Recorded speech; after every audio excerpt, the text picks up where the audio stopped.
One of my favorite stories is about Muhammad Ali, known both for his boxing prowess and his exaggerated ego.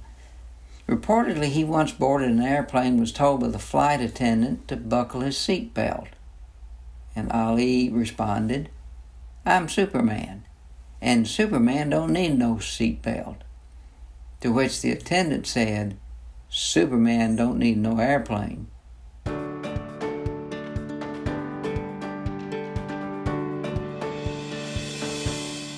In previous episodes of Ken's Comments, I've talked about 2 of 3 words that theologians use to describe the various attributes of God. The first is His omnipotence, which means He is all-powerful. The second is the word omniscience, which means that God has unlimited knowledge. But today, I want to say a word about God's omnipresence.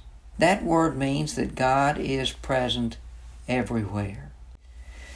Let me be very clear about what omnipresence does not mean. Omnipresence is not pantheism. Pantheism is the belief that God is in the trees, the plants, the rivers, the mountains. In fact, He is one with nature. It is this belief that prompted ancient people to worship what Paul describes in Romans chapter 1 and verse 25, created things rather than the Creator. Here's the difference.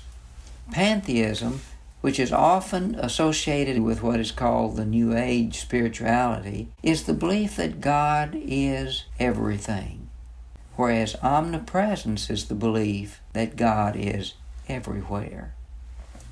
The Old Testament gives us a description of God's omnipresence in Psalm 139, verses 7 through 10. "Where shall I go from your spirit? Or where shall I flee from your presence? If I ascend to heaven, you are there.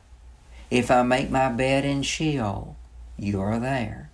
If I take the wings of the morning and dwell in the uttermost parts of the sea, even there your hand shall lead me, and your right hand shall hold me." One of the most frightening moments that I have ever experienced occurred as I was driving in a funeral procession.